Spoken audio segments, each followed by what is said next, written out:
vida me trouxe amor.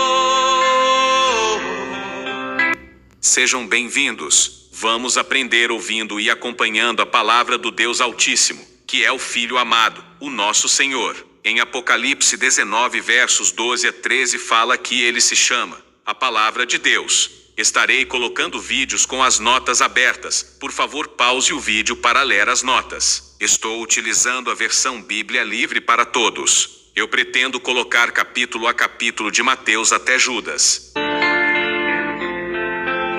Jesus falou com eles, usando mais histórias como exemplo. O reino do céu é como um rei que organizou uma festa de casamento para o seu filho. Jesus explicou. Ele enviou seus empregados para falar com todos os convidados para irem à festa, mas eles se recusaram.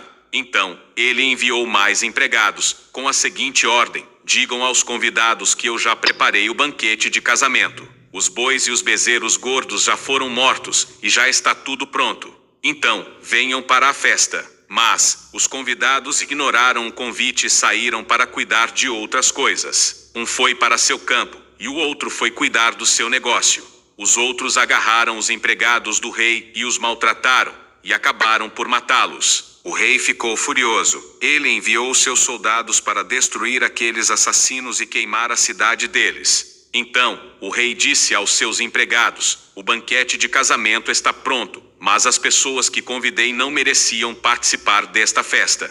Vão pelas ruas e convidem a todos que encontrarem para que venham ao casamento. E, assim, os empregados fizeram. Saíram pelas ruas e trouxeram todos que puderam encontrar, tanto as pessoas boas quanto as más. O salão da festa de casamento ficou lotado. Mas, quando o rei veio encontrar os convidados, ele notou que um homem não estava vestido com roupas apropriadas para uma festa. Ele lhe perguntou: amigo, como você entrou aqui sem estar vestido adequadamente para uma festa? O homem não disse nada.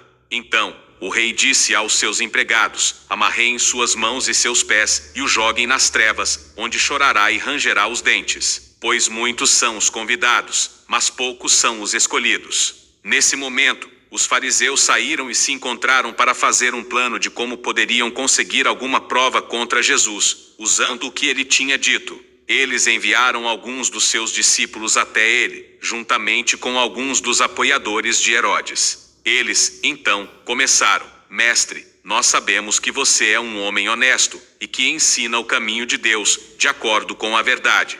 Você não se permite ser influenciado por ninguém, e não se importa com aparências. Então, queremos saber a sua opinião. É certo pagar impostos para o imperador romano, ou não? Jesus sabia que eles estavam mal intencionados. Ele lhes respondeu: por que vocês estão tentando me pegar em uma armadilha? Hipócritas, mostrem-me a moeda que é usada para pagar o imposto. Eles lhe trouxeram uma moeda de denário. Ele lhes perguntou: de quem são a imagem e o nome inscritos aqui? Eles responderam: de César, o imperador romano. Jesus, então, lhes disse: vocês devem dar a César o que é de César, e a Deus o que é de Deus. Quando eles ouviram a resposta de Jesus, ficaram impressionados. Eles saíram e deixaram Jesus. Mais tarde, naquele mesmo dia, alguns saduceus vieram vê-lo. Eles são aqueles que dizem que não há ressurreição. Eles perguntaram para Jesus: mestre, Moisés disse que se um homem casado morrer sem deixar filhos, seu irmão deve se casar com a viúva e ter filhos, que serão considerados filhos do irmão que morreu. Bem, havia entre nós 7 irmãos. O primeiro se casou e morreu. Como ele não tinha filhos, a sua viúva se casou com o seu irmão. A mesma coisa aconteceu com o segundo e com o terceiro maridos, até chegar ao 7º.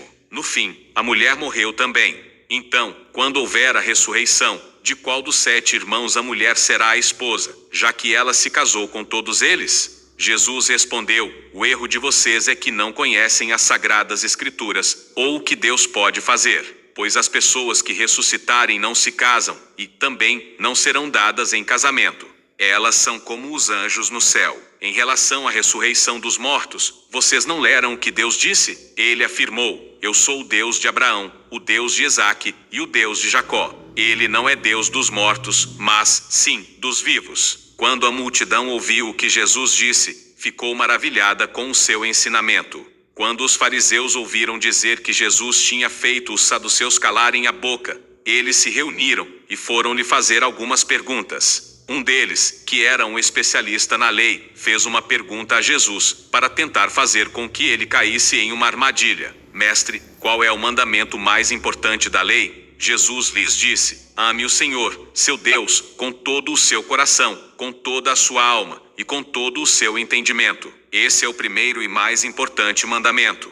O segundo é parecido com o primeiro: ame ao próximo como ama a você mesmo. Toda a lei bíblica e todos os textos dos profetas dependem desses dois mandamentos. Enquanto os fariseus estavam lá reunidos, Jesus lhes fez uma pergunta: o que vocês pensam a respeito do Messias? De quem ele é filho? Eles responderam: é filho de Davi. Mas, como Davi, inspirado pelo Espírito Santo, chamou o Messias de Senhor, Jesus lhes perguntou. Ele falou: o Senhor disse para o meu Senhor: sente-se à minha direita até que eu derrote todos os seus inimigos. Se Davi o chamou de Senhor, como o Messias pode ser seu filho? Nenhum deles pode responder a Jesus. E, a partir daquele momento, ninguém mais teve coragem de perguntar qualquer outra coisa para ele. Mateus capítulo 22.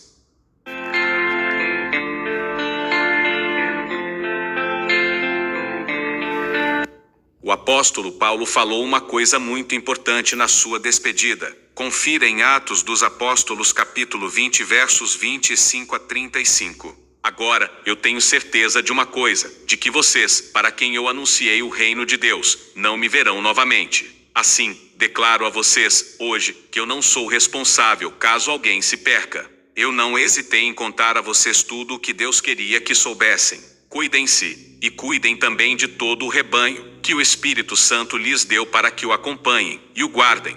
Cuidem da igreja de Deus, a qual ele comprou com o sangue do seu próprio filho. Eu sei que, depois que eu for embora, lobos ferozes chegarão para atacá-los, e irão espalhar o rebanho. Surgirão, dentro do seu próprio grupo, homens que irão torcer o que é certo e bom para conseguirem seguidores para eles mesmos. Então, cuidado! Não se esqueçam de que, por 3 anos, eu os ensinei por dias e noites, derramando lágrimas por vocês. Agora, eu os deixo aos cuidados de Deus, e com a mensagem de sua graça, Ele que é capaz de fortalecê-los, e de lhes dar a herança que pertence a todos os que se mantêm firmes com Ele. Eu nunca desejei a prata, o ouro ou as roupas de ninguém. Vocês sabem que eu trabalhei com minhas próprias mãos, para suprir tudo o que eu e os que me acompanhavam precisávamos. Em tudo o que fiz, mostrei-lhes que devemos trabalhar para ajudar os mais fracos, sempre nos lembrando das palavras do Senhor Jesus: há mais felicidade em dar do que em receber. Deus Altíssimo, pelo poder da tua palavra, o seu Filho amado, nosso Senhor, nos abençoa e nos guarda, nos ilumina e nos guia por um bom caminho.